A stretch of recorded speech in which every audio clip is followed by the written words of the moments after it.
ప్రియులారా, మన ప్రభు అయిన యేసు క్రీస్తు నామంలో మీకు శుభోదయం. ఆయనను గూర్చి అనుదిన ఆత్మీయ ఆహారం, జనవరి 14 బుధవారం.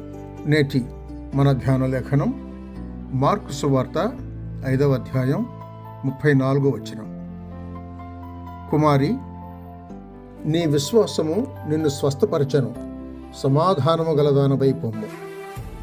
వ్యాఖ్యానాంశం దైవికమైన అధికారం. వ్యాఖ్యానాంశం దైవికమైన అధికారం.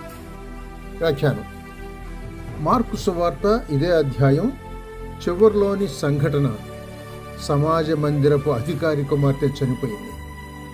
ఆ తరువాత ప్రభువైన యేసు ఆ చిన్నదానా లెమ్మని చెప్పగానే ఆ చిన్నది లేచి నడవసాగింది.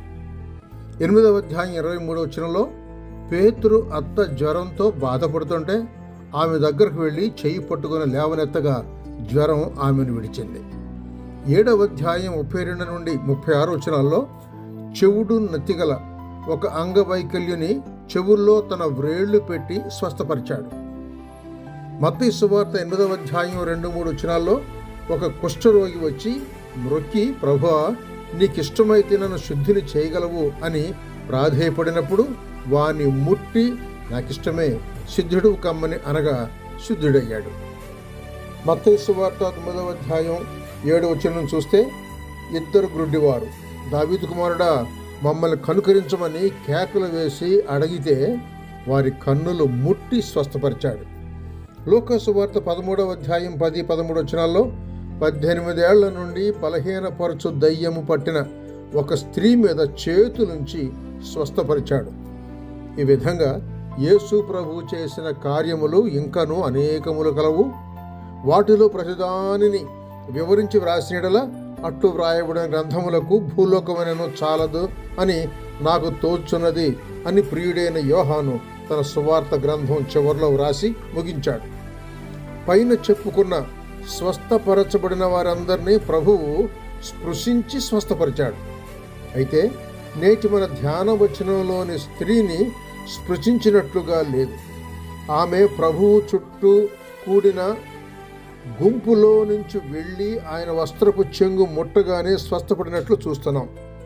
ఆమె విశ్వాసాన్ని విశ్వాధిపతి ప్రశంసించిన విధం ఎంత ఆదరణకరం! ఎవరు ఈ యేసు? ఆయన ఏం చేస్తాడు?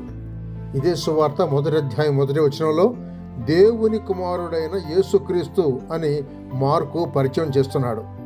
ఆఖరులోకి వస్తే 15వ అధ్యాయం 39లో ఆయన సిలువ వేసిన సంఘటనను పర్యవేక్షించిన శతాధిపతి నిజముగా ఈ మనుషుడు దేవుని కుమారుడే అని సాక్ష్యం ఇచ్చాడు. దేవుడు మాత్రమే చేయగల కార్యాలను గ్రంథకర్త యేసు ప్రభుకు ఆపాదించాడు. యేసు క్రీస్తు ప్రభువుకు సంపూర్ణ దైవక అధికారం ఉంది. ఆయన అదృశ్య దేవుని స్వరూపి అయి ఉన్నాడని కొలసై పత్రిక చెబుతుంటే, హెబ్రీయులకు రాసిన పత్రిక ఆయన దైవత్వాన్ని వర్ణిస్తూ పరిచయం చేస్తోంది. మరి అంతటి సర్వాధిపతి అయిన యేసు క్రీస్తు నీకు ప్రభువుగా ఉన్నాడా? శుభములతో వందనాలు.